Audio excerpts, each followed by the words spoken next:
Everyone, this is Dino from Prehistoric Facts, and this is Prehistoric Facts special episode number 184, six episodes away from the 200th special episode, and we're going to be talking about a prehistoric mammal, and that mammal is Pakicetus. And so here is an artist's rendition of what possibly Pakicetus looked like. So as you can see, it is a mammal, and yeah, it's a pretty interesting looking creature. Some information about Pakicetus. The name Pakicetus means Pakistan whale. The length is 3 to 6 feet, or 1 to 2 meters. Weight is 50 pounds. It lived 50 to 48 million years ago in the Eocene epoch in the Cenozoic era.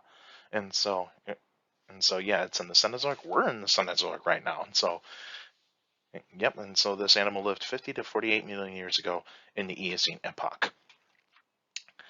And the fossils are found in Pakistan, which actually hints the name of the creature. And the fossils were found by Gingerich and Russell in 1981. It was described in 1981. And so, yeah.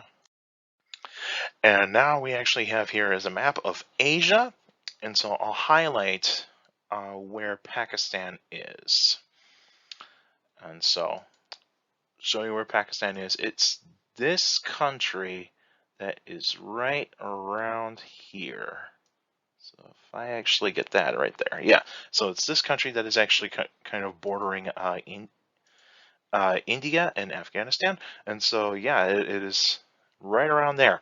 And so that's where the fossils of Pakicetus have been found. And you can see the size chart right here of an adult human compared to Pakicetus. Pakicetus is not a very large creature. It is not. It is a kind of a small to medium size creature.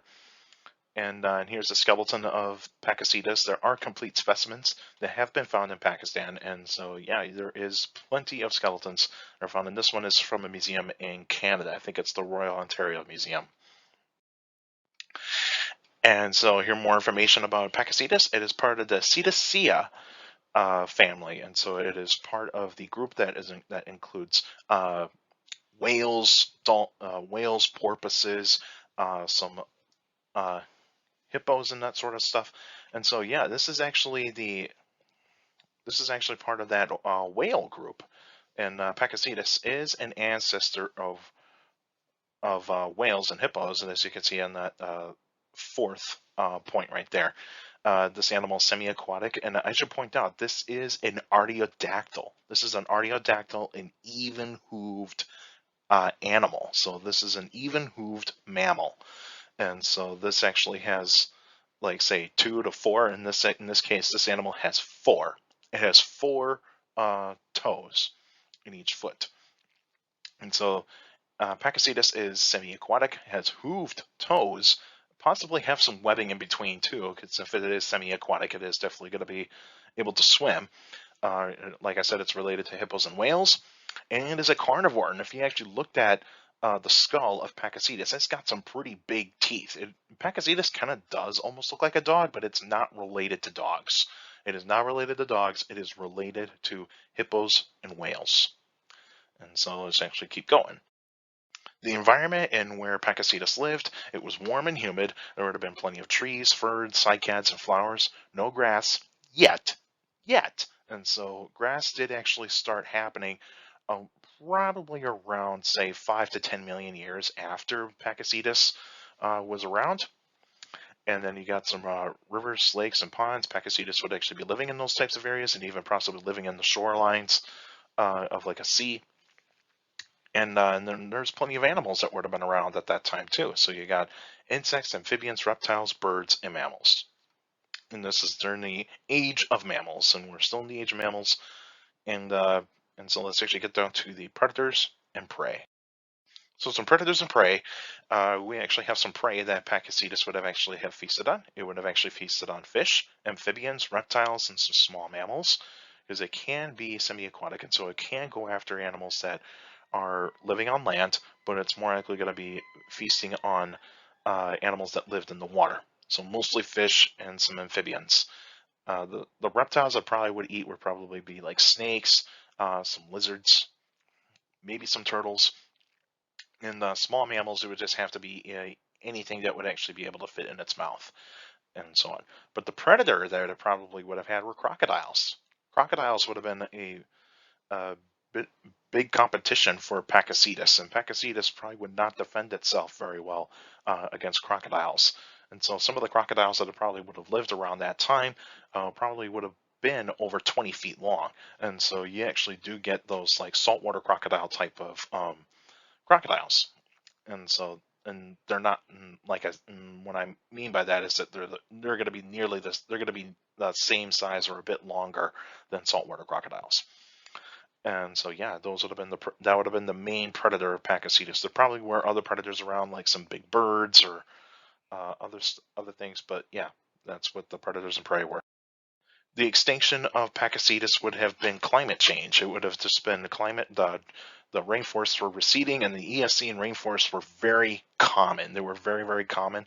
But around 48 million years ago, that's when a lot of these rainforests were starting to recede. So the rainforests were starting to decrease in terms of like numbers, and so that would have been happening. And also, a drier climate was actually starting to happen too. So you probably had some like more open areas start to develop, and that's where like other types of animals would have actually taken advantage of, and that's where like some of the mammals that lived in the trees or in dense forests would have been able to move out into the open areas, and that's where they actually start to get a little bit larger. They also get faster. Pakicetus, on the other hand, in terms of the semi-aquatic lifestyle, it probably got outcompeted by crocodiles, but of course it would actually have been able to have its generation continue on and be able to evolve into the next type of semi-aquatic creature, and that would have been Ambulocetus. And the Ambulocetus would have been taken on the